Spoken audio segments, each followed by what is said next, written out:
You know that story in Mark 5, where Jesus rolls up on this man living in the tombs? This man is messed up, possessed by a whole bunch of demons. People tried chaining him up, but he'd break the chains like they were nothing. He's crying out, cutting himself, totally lost. Then Jesus shows up. He doesn't panic, doesn't back away. He simply commands the unclean spirits to leave. And get this, these demons are so terrified of Jesus, they beg him not to destroy them. They're like, please, send us into those pigs instead. Mark 5 verses 12 to 13. Jesus gives the word and boom, those demons are gone. That's the power of Jesus. His authority isn't just talk, it's real. Even the spiritual forces of darkness know they have zero chance against him. Like in Luke 10 verse 19, Jesus says, I have given you authority to trample on snakes and scorpions and to overcome all the power of the enemy. Nothing will harm. Let me ask you something. Have you ever heard the phrase, how can Satan drive out Satan? That's what Jesus asked in Mark 3 verse 23. Here's the story behind it. Some religious leaders were accusing Jesus of using Satan's power to cast out demons, but Jesus called them out on how ridiculous that idea was. He said, why would Satan fight against himself? Think about it. If a kingdom is divided, it can't survive. If an army starts fighting each other, they'll lose, right? Same with Satan. If he's destroying his own work, he's already defeated. Jesus was showing that the power he used wasn't from Satan, it was from God. And here's the good news. Jesus came to destroy the works of the devil, not work for him.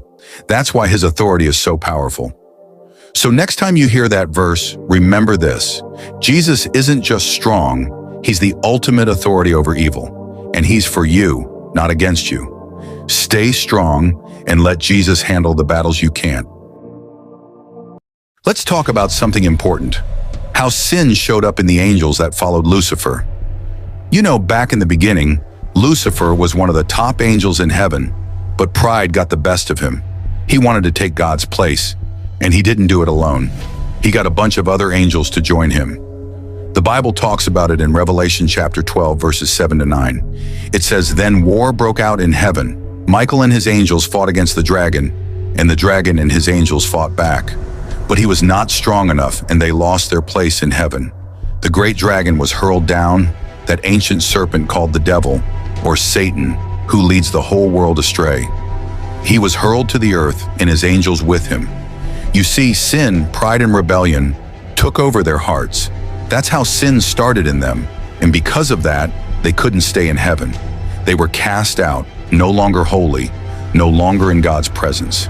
This is a reminder for us too. Sin separates us from God, but the good news is, through Jesus, we can be made right again. Don't let pride or rebellion take you down. Stay close to God and let him lead you. Ever heard of Revelation 12:9? It's a wild ride. Here's the scoop. In the book of Revelation, there's a big showdown. Picture this. John, the apostle, gets a peek behind the curtain of a massive spiritual battle. There's a dragon, but not just any dragon, the great dragon. And guess who he represents? Yep, Satan. You know, the serpent from the Garden of Eden. So there's this epic clash between Michael, the archangel, and his angels, and the dragon and his crew. And guess what? Michael wins. Satan and his angels get the boot from heaven, and they crash land on earth. Ouch! Why is it such a big deal? Well, it's a victory for good over evil, showing that even though Satan's a big shot, he's no match for God's power. Plus, Satan's called the deceiver of the whole world. He's like the ultimate trickster, trying to pull people away from God. But in this battle, he gets served. So next